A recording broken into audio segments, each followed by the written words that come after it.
Hey guys, this is Shakti once again for Around the Wicket, where we not only speak about the game, but we try to learn more about the humans behind our sport.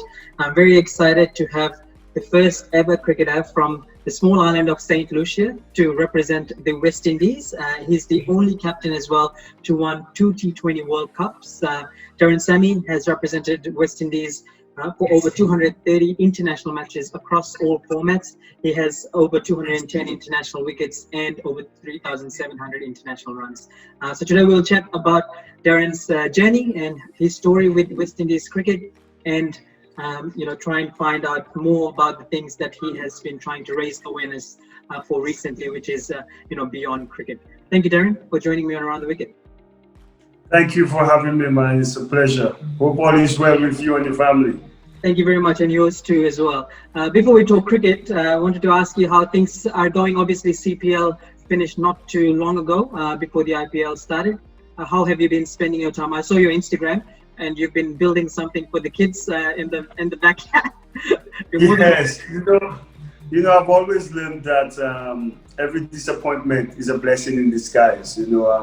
For most of us sportsmen, yes, COVID affected our way of life and have claimed so many lives, which is so tragic. But on the blessing side, it gave us ample time with the family to be home day in, day out, and actually enjoying the life that we've created for our loved ones. And those who have kids, must have enjoyed just being there, the physical presence of being home. That's what I've enjoyed. And like you said, I've found myself doing some house chores that normally probably the handyman or the gardener would have to do. So, it's COVID as bad as it has been for the world. This pandemic is something crazy, but it has had its blessing in times of spending time at home with the family. You're more than welcome to come to my backyard and make the kids sing it. If anyone hasn't seen it, please check out Daren's Instagram. Amazing work he's done with the kids' playground stuff. Tell us about your cricketing journey. Obviously, like I said, you're from St Lucia, small island in the Caribbean. How did cricket come about, and obviously how did it evolve for you to get your West Indies nod against New Zealand, which didn't pan out because of rain? But not too long after you made your debut against Bangladesh. How did it all come about? Yeah, I think obviously growing up in the 80s, cricket, West Indies cricket was the dominant force in the world.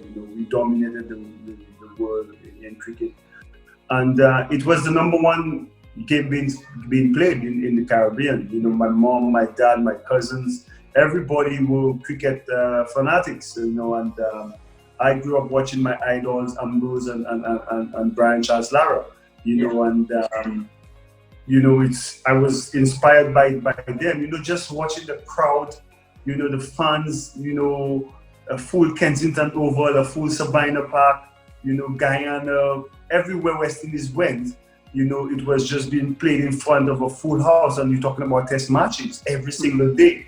So that drew my love and my passion towards cricket. And obviously, with it being the number one sport in the Caribbean, you start at the school level, the community level, then you realize, hey, there's something there. And whilst you try to emulate your heroes, you have goals of your own. So I remember when Junior Murray out of Grenada became the first Grenadian to play cricket for the West Indies, and how the country embraced him, how the government of Grenada, just showered him with so many gifts and, so many accolades. We as 10-year-olds, 11, 12-year-olds were sitting and watching at home and saying, wow, imagine the first St. Lucian to become the first international cricketer for West Indies, where this guy will be set for life. So one time that was a motivation for me.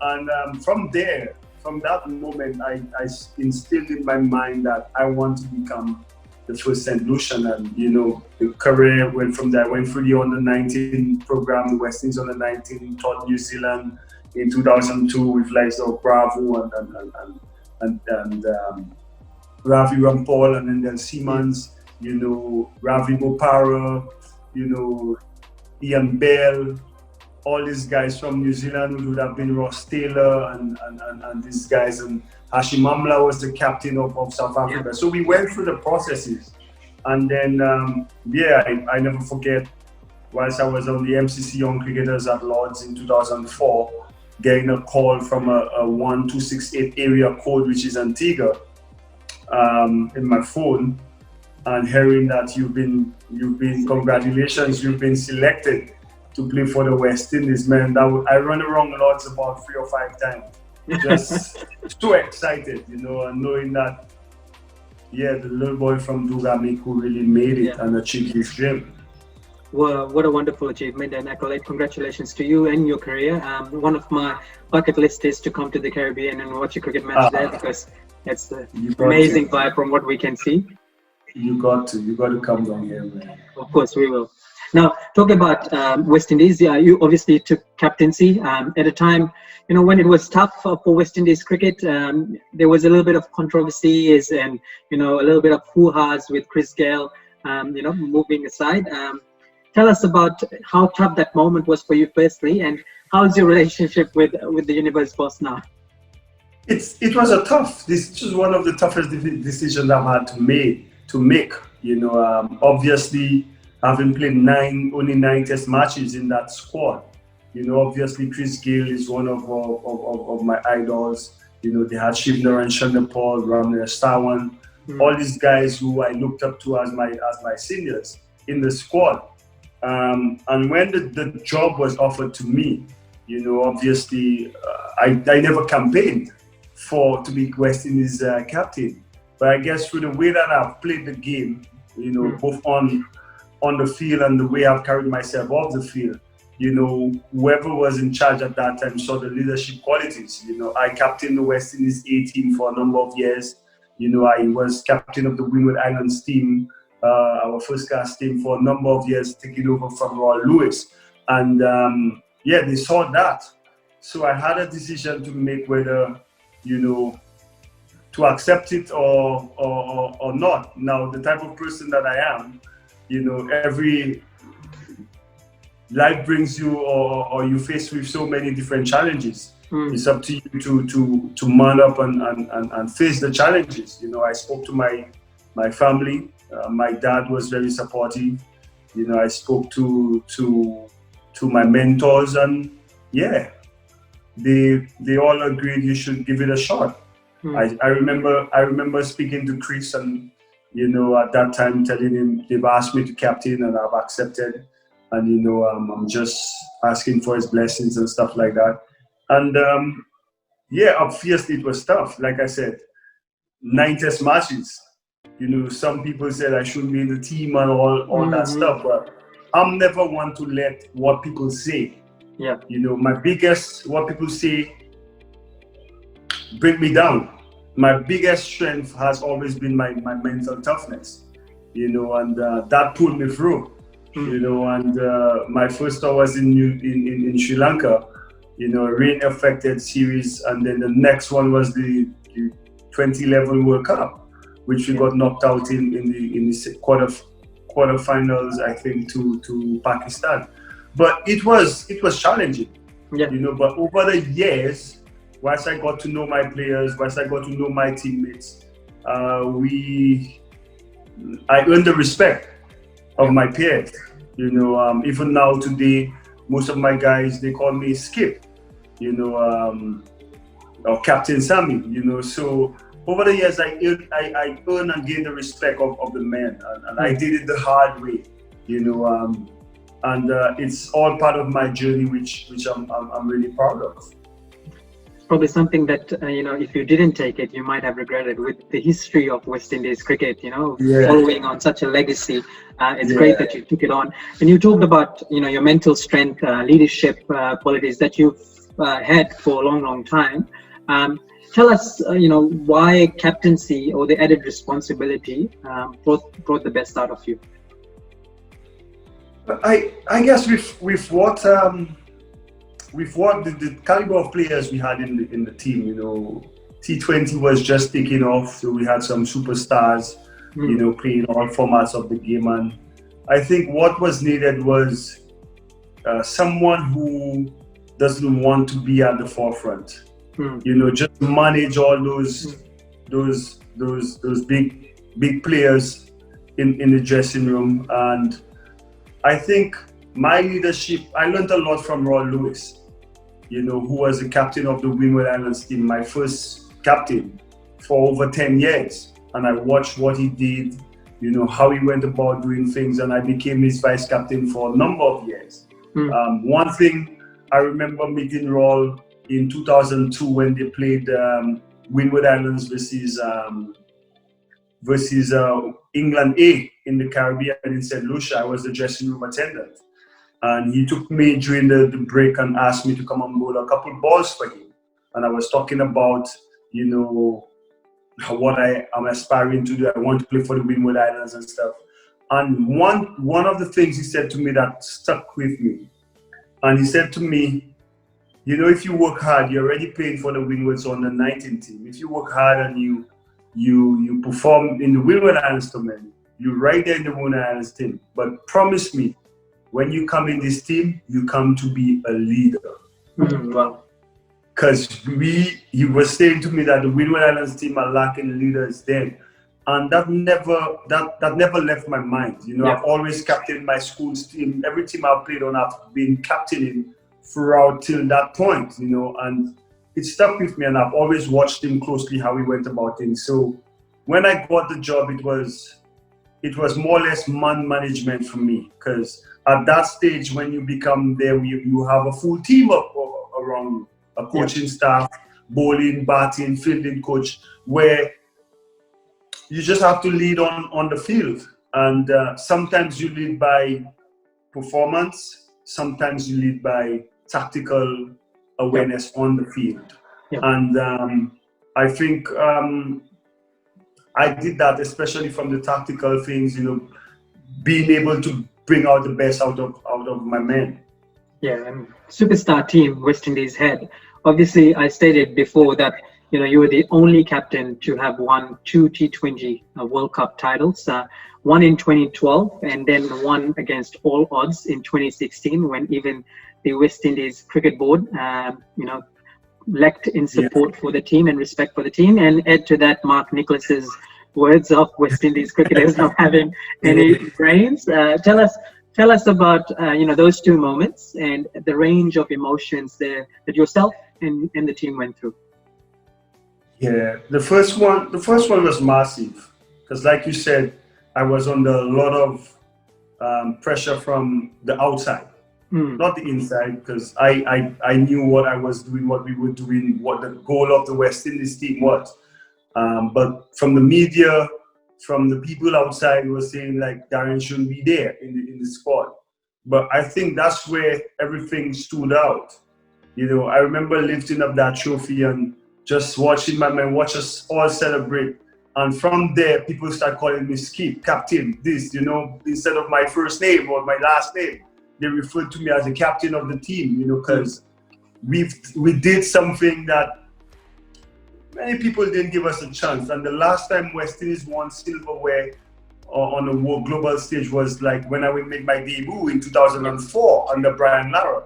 So that felt like a massive weight off my shoulder, if you understand what I mean. You know, it solidified that, you know, I belong there.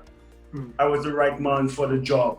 You understand? And you know, the belief and all the hard work that I've been through with my team, we reaped the rewards, you know, and it was such a blessing. The way Malan Samuels played, you know, Malinga was one of the leading bowlers in that time, and how he played him was just exceptional. You know, my own contribution in that final match, you know, it was just like, yeah, whew, you deserve that, Daren. Honestly, that's a changing moment. And yeah, it was a changing moment, and it made me grow stronger in the dressing room as a leader. And what about the 2016? Oh man, 2016 was something else, you know, because remember in 2014 we lost on Duckworth Lewis to Sri Lanka, who then went on to winning that game. You know, so then in 2016 we did it against and in spite of all the odds, man. You know, I know you heard what about the speech I said after the game, but one thing I would say, I've never played with a bunch of focused men. Once we decided, you know, once we get to India, no matter what came our way, we're gonna focus on playing. Once we got to that point and we agreed, my men was so focused to winning the tournament. We were not bragging about it, but inside the dressing room, there was a confidence that I've not seen in many teams, you know, and everybody stood up at different times, you know, and then obviously it was Team India to beat. Semi-final. In order to win, you had to win against India. And I made the comparison between David and Goliath. And David won. And that's what we did. And in the finals, you know, Carlos Brathwaite and Daren Sammy again. Remember the name, Remember the name. When you see the manner in which we won, it just proved that we had to win it, man. In spite of all the circumstances and the difficulties. You know, you said about the way the commentators described us. All of that just brought the West Indies team together. Bravo released the champion song, you know, and that was just synonymous to us, you know, and that one, I knew once I said what I said, I was like, you know, this team could be the last time we actually were together in a dressing room, and I proved it was right. You know, for 4 years, that team has not played again. You know, and you could see the way our T20 game, you know, just decline from number 1 to I think now we're number 8 in the world. You know, so yeah, but it was an amazing experience, amazing journey. You know, this to date is still the last game I played for the West Indies team, and you know, I'm proud of that. You know, what we as a team achieved throughout that process, throughout that journey, especially in the T20 format, we were kings of the world, man. And that's something for us to be proud of. You should be proud of that moment. There are a couple of hard-hitting topics, and now couple of moments. I'm used to the hard-hitting topics, man. couple of hard-hitting moments in your career that has initiated, I guess, a lot of discussion around the cricketing world. The first one, obviously, is the West Indies Cricket Board. Obviously, you're rebuking them at the end of the 2016 World Cup final and immediate aftermath of your career. How you know, difficult is it for you, firstly, to get the team when they were in shambles, then you take them to international glory, and then you know, to be left basically high and dry at the end by the board at that time? I think when they sat me down in that room, and I think it was the chairman of selectors and the CEO, and they said to me, what we need, we're looking for stability. It's not all about winning, but we want to build and bring that brand of cricket, that never say die attitude to the table. And that's the brand we want to play. And I understood the role that I had to play. Nothing else that was being said outside really could affect me.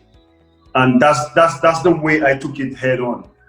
Then I think a year or just a few months into my captaincy, Gayle and Otis had that big fallout. So the dressing room, obviously Gayle being the most, you know, respected player in the dressing room. So there was a split in that dressing room. Gayle was out for almost a year, and that was difficult. But I never like fall by the wayside. You know, I let the authorities handle that situation. And as soon as Gayle came back, which was just before the T20 World Cup, you know, I made sure that we welcome him, you know, and he was really, really good. You know, the support he gave me, the support he gave, you know, in the team, you know, that made us stronger. Yeah. And we discovered a few youngsters, Craig Brathwaite, you know, Shannon Gabriel in that period, Devendra Bishu. All these guys came through that period. And if you notice, it took me about, I think, 12 to 14 months to really understand and learn, you know, the consistent players in the dressing room, you know, those who were on tour every day, you know, day in, day out. And by the time the 2012 World Cup came, you know, I was in sync. They knew we had a game plan, we had a model that mostly every single player knew about. So we grew together in gathering experience, playing experience. Yeah. And that made my job easier. To fast track to the last season, where I think we got a new president in Dave Cameron, and then they had a new cricket operations guy, I think, in Richard Pybers. And they brought on that West Indies first policy, but then the first thing they did was cut the salaries. That didn't go well with the senior players and the West Indies team, you know, because here you are asking us to put West Indies cricket first, but the first thing you did was cut down the salary, and especially now in a world where T20 has kind of shifted the earnings of a professional cricketer closer to other sports in the world, you know, and I don't think that was right. New Zealand has a model that works for their cricketers, you know. Why couldn't we develop a model like this? And then to cut the salaries by so much, you know, that didn't go down well. Yeah. We were the only ones to make the sacrifices. And I think that started a bad blood between players and the board that did not go down well, you know. And we were always kicking against the brick. And I'm not saying players were right all the time, but I'm just saying the relationship was a very bad one. To the point that, you know, we won a World Cup and that team never played together again. So, but I believe everything happened for a reason. And, you know, that guy, Dave Cameron, didn't win the next election after this. And you could see now, you know, the policies for West Indies cricket has changed under the new, well, he's not new anymore, but the next president, President Skerritt, where, you know, guys are allowed to earn a living, you know, because one day, one injury could just end your career. So why not try to maximize your earnings when you can, you know? And you will see Bravo and Pollard and Russell and all these guys back into the fray, which makes our cricket stronger, you know, having the experience, you know, around to help the youngsters, you know, that always counts for something more. Absolutely. And as an athlete, the lifespan is quite limited. So, you know, to make the most out of it in that limited, you know, I guess you guys deserve it. The second important point is what has been happening recently, not just in sports, but around the globe. Obviously, you know, your raising awareness about Black Lives Matter, racial integration, and, you know, racial harmony, I guess. You know, how you know, disappointing was it for you to find out that what you may have experienced with the IPL teams was, you know, a mode of racial discrimination, and how much is needed to be done when it comes to educating not just you know, sporting fraternities, but the whole entire public about racial, discrimination, and also Yeah. unity in diversity. The thing is, if you're ignorant to the fact of what's happening, then it really doesn't play a part on you because you don't know. So that's where education becomes very important. So with George Floyd's death and what it triggered around the world, information started coming to light. So whilst I was in the IPL, I found out a slang, an Indian slang that was being used was some kind of degrading towards, my skin. Yeah. But I wasn't aware of it. I embraced, like you travel and you play different teams, you embrace the culture.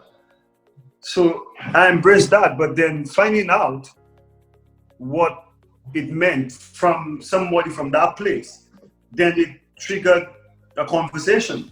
I really wanted to know what was being said, in what context was it being said, because to me, I was in a place where it was all brothers. We played the way we played Sunrisers was like a family, and I enjoyed my moment here. So now to fast track 6 or 5 years later to hear those things, then obviously I'm going to ask a question about it.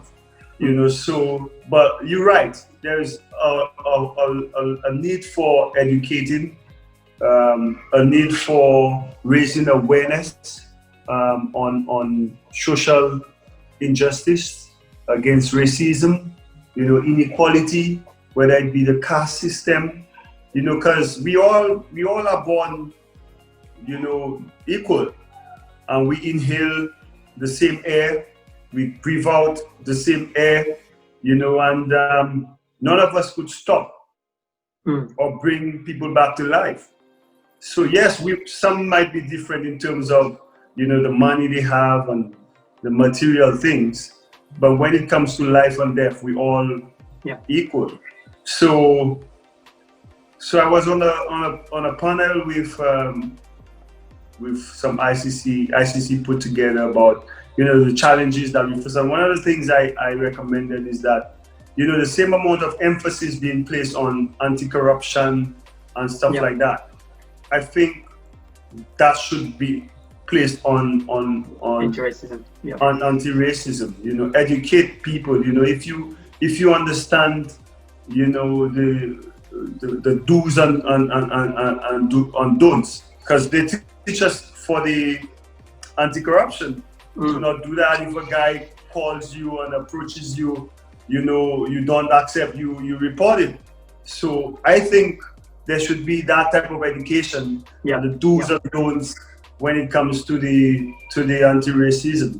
And I think that would be a small step in the right direction in educating, the sporting facility, fraternity. Very admirable, Daren, that you are doing that and sticking by it, and more people need to become aware and open their eyes into leading a change. Those are the two hard topics that we went through. Let's speak about your current days. Obviously, you are the captain of St Lucia Zouks. Didn't make it, unfortunately, in the final match. Came against a record-breaking Trinidad and Tobago BBL. How is that experience, firstly, and how important? I before the tournament started, I sat down with my agent and my family, and I said, you know what? I'm gonna win this tournament. St Lucia Zouks gonna win this tournament, and then I'm gonna retire right after this. I had this plan in my head, honestly, and man, it was right there. It was right. I'm still undecided right now as to whether I'm gonna play or not anymore. But I know I'm closer. I'm closer to the end than actually going back on a cricket field and play. But it was an amazing journey. You look at the things we had to do. It was the first T20 tournament during the pandemic. So we basically set the tone, you know, for what's happening right now, you know, so in terms of T20 leagues. And it was an interesting thing, you know, just going into the bubble in Trinidad, you know, not being able, the first 7 days were tough, boy. You know, just being isolated, confined to your 4 walls, you know, which is something you're not used to. Whether you could be on tour with your family, be going to dinner with your teammates and all all these things. But then once the cricket started and we started doing what we love, it became a little bit easier. And I think the lack of crowd actually, you know, had my team more focused. Play better. Yeah, no distractions, you know, going out, you know, traveling from country to country, looking to explore different things. But the focus was solely on cricket, and that really helped the St. Lucia Zooks. Yeah, and if you look at our squad, we had no superstars, but we just played together. We played together, different players stepped up, you know, players that people said were not T20 players, but, you know, we made it work, and we had a couple records during that season. And I thought maybe tactically, you know, maybe had I done certain things differently, we could have won. We could have won that finals, you know. And but it was a great experience, you know. Kings 11, you know, the first time the first year of owning the franchise, you know, they were quite happy, you know, with the way we played, especially what we went through to get the team together. And now in the IPL, you know, they're making a Zooks comeback, like we did, you know. So, you know, I wish them well, you know, good bunch of guys, and I'm looking forward to working with them. Maybe even if it's not on the field captaining, but, you know, as a mentor, as a consultant, or even as a coach, you know, for the St. Lucia franchise. Outstanding. Yeah, Kings 11 is making a very good run and playing a really good brand of cricket. You have stated after the tournament that, you know, you still haven't actually closed the door for return back to international fold with West Indies cricket. Oh, that door is closed now. That was quick. Yeah. How long after that? That door is over and done with. That door is closed. At least it's because that door, that's a left alone. A good lead. Yeah. Now you can focus on your T20 franchise leagues and coaching with the. Yes. Tell us about, obviously you've been traveling all around the world. You've played in all the T20 leagues, big T20 leagues across the world, IPL with the Sunrisers, here in Australia and the BBL with the Hurricanes. You know, everyone loved you in Australia. That was great. Yeah, PSL, CPL. You know, tell us about how different these leagues are and, you know, which one is your preferred or favorite? That's a tough question, man. But what I will tell you, all the leagues bring their own special effect to it. So you go you watch the IPL now, even without the fans, the games, you know, I'm viewing at home and I'm stuck to the TV. You know, IPL obviously is the mecca. Yeah. You know, they set the tone. You know, it's like that's the granddaddy, and everybody else follows. And I think you come to the Caribbean, the atmosphere you will not find anywhere else. You know, just moving from island to island, we have some of the world entertainers in T20, all of them being in one tournament. You know, the ambience of the place, the grounds, the fans. That's what you call a party. That's why it's the biggest party in sport. Yeah. And then you go to Australia and you watch, you know, the Big Bash and the fans. You play maybe a Boxing Day T20 match or Christmas Day T20 match, and you play in Melbourne and they go over 70,000 people. You know, the fan base there, you know, the kids, it's a whole family-oriented franchise, you know, and it brings that new fans, if you understand what I mean. And obviously the standard of play in Australia, the boundaries are much bigger, so it challenges you in that sort of way, whether you got to hit a good ball on the square boundaries in Melbourne to get a 6. So when you think you hit it good, somebody's catching you on the boundary. So it brings that side to. Then you go to Pakistan, which is one of the leagues one of my favorites. Obviously I have a bias towards the CPL. This is home, but Pakistan is another home for me. And just the quality of the bowling. I'll tell you. Yeah. Pakistan has the quality of bowling is the best, I think, in the Pakistan Super League. Yeah. We had Johan Botha about a couple of days ago, and he was saying the same thing, that the bowling standard in PSL is best compared to Yes. And then obviously the fans. Yeah. The fans there, I've been going there for the last 2 or 3 seasons, and man, it's amazing. They got that passion. It's like when we went back to Pakistan after being starved so long. That's right. Yeah. They just have all this pouring of love towards the cricket, and I thoroughly enjoyed it. It's one of the places I enjoy.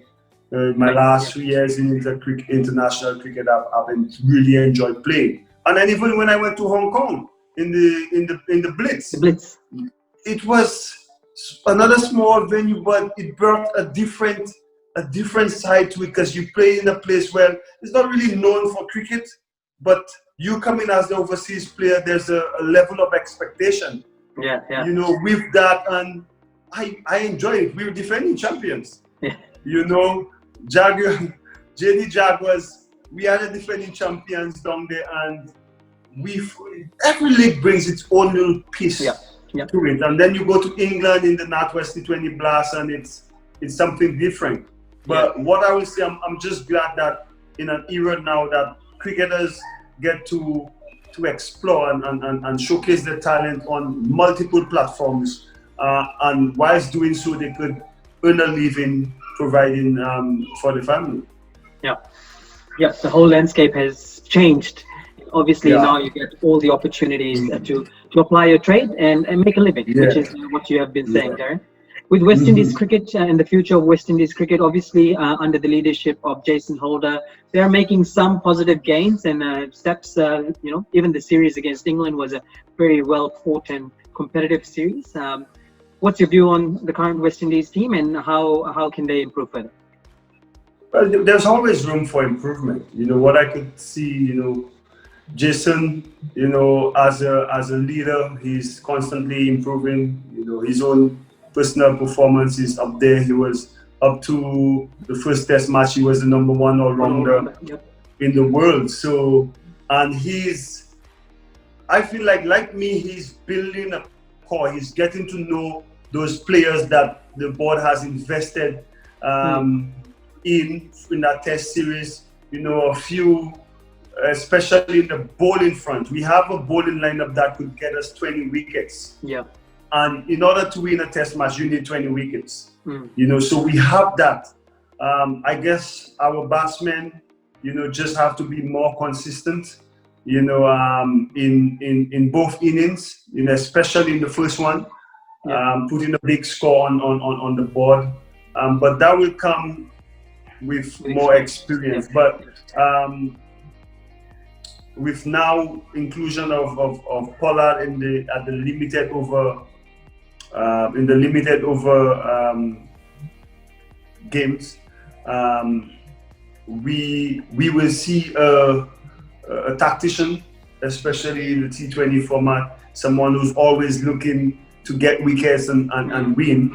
But Pollard too would need, the people around him. We have a few youngsters, with the experience he has playing around the world. That too.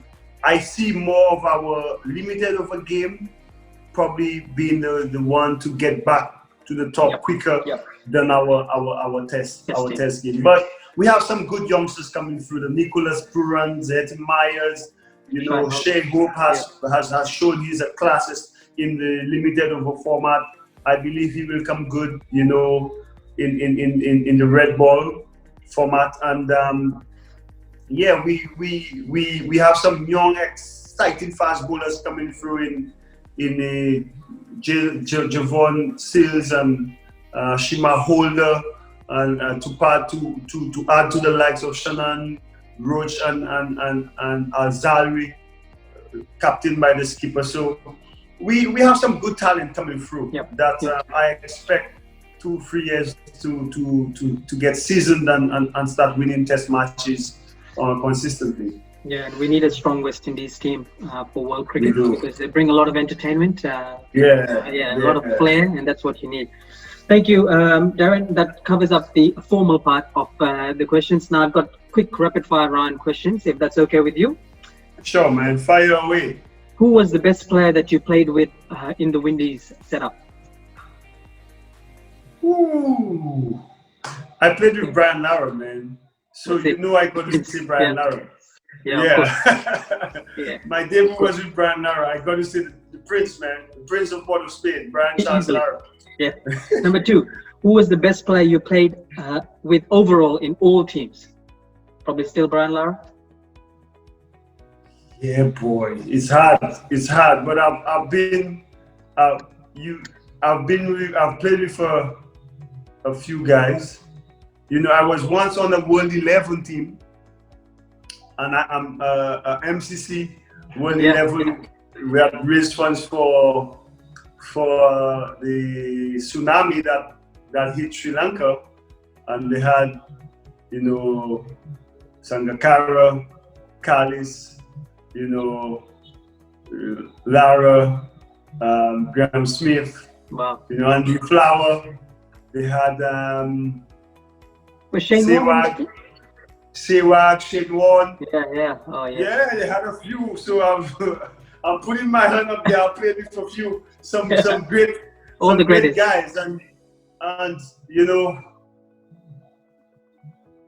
Chris Gayle in the T20 format, the best I've played with.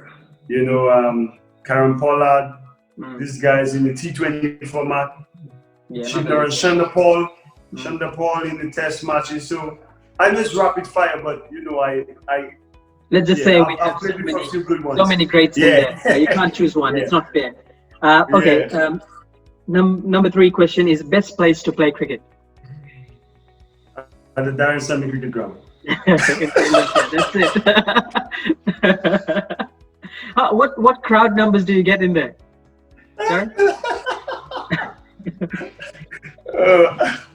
What was that? What crowd numbers do you get at the Daren Sammy cricket ground? I think it holds about, because you know St Lucia is only 130,000 people, so it holds close to 20-something thousand. Wow, man, 20% of the population you just put in there. Yeah, amazing. Man, it's the best. But you know, you can't Lords, Eden Gardens in India, Melbourne, Australia. Yeah. Ooh, you know. Few places. Have you been to Adelaide? Adelaide Oval? Adelaide Oval, man. The newly released Adelaide Oval. We played a New Year's, I think, game there against Adelaide Strikers. Something amazing. to amazing experience. Wow. But yeah, every country got a ground that's special. For me, England, yes, it's Lords, but for me, Manchester. That was where I played my first test match. That's always a good place. Sentimental favorite for you. Yep, no worries. Okay, this is not cricket related. Coffee or tea? I don't drink coffee, so it has to be tea. Okay, perfect. Sweet or savory? Sweet. IPL, CPL, PSL or BBL?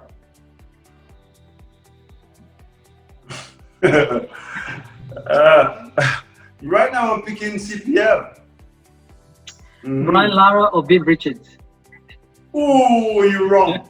I'll never answer that. That's the master. That's the master, and that's my idol. I watch throughout. The King and the Prince. Wow. Wow. Do you want to let it pass? Man, Survive was something else, man. Yeah, Survive is something else. But you know what? Survive, even though I didn't see him, Survive is there and Brian is like Not too far right there. We'll call it even. 49 to Viv. Yeah, okay, all right. 51-49, all right, easy. Curtly Ambrose or Courtney Walsh? Oh, Curtly Ambrose, that's my idol. Yeah. Super. That one I could see. Yeah.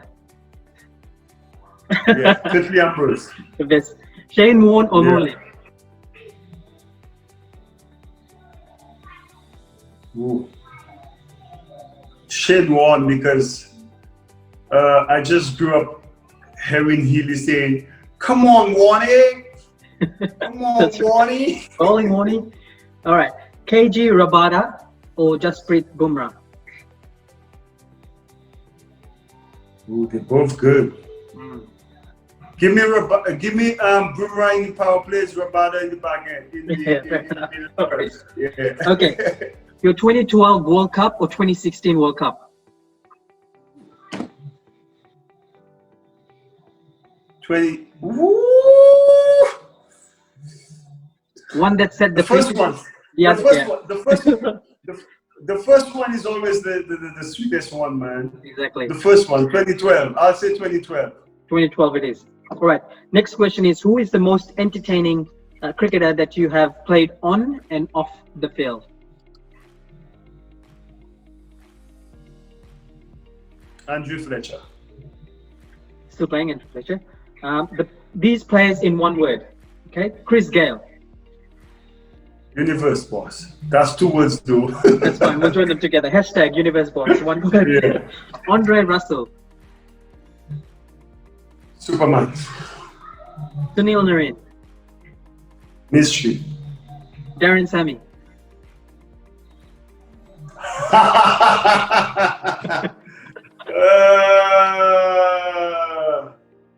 Daren Sammy, yeah? That's me, right? Yeah. Greatest of all time.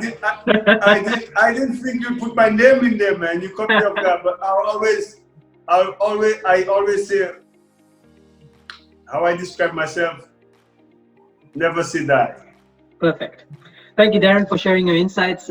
Firstly, with West Indies cricket, and in your playing days with all the T20 franchise leagues. Congratulations once again on your career as captain.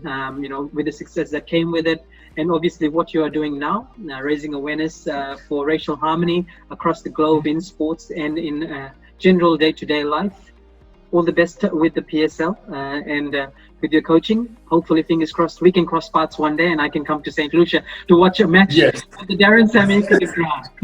That's right. Thanks for having me, brother. Thank you. Cheers, man. Thank you very much. You enjoy your day. Yes. Have a good one. All right. Cheers, mate.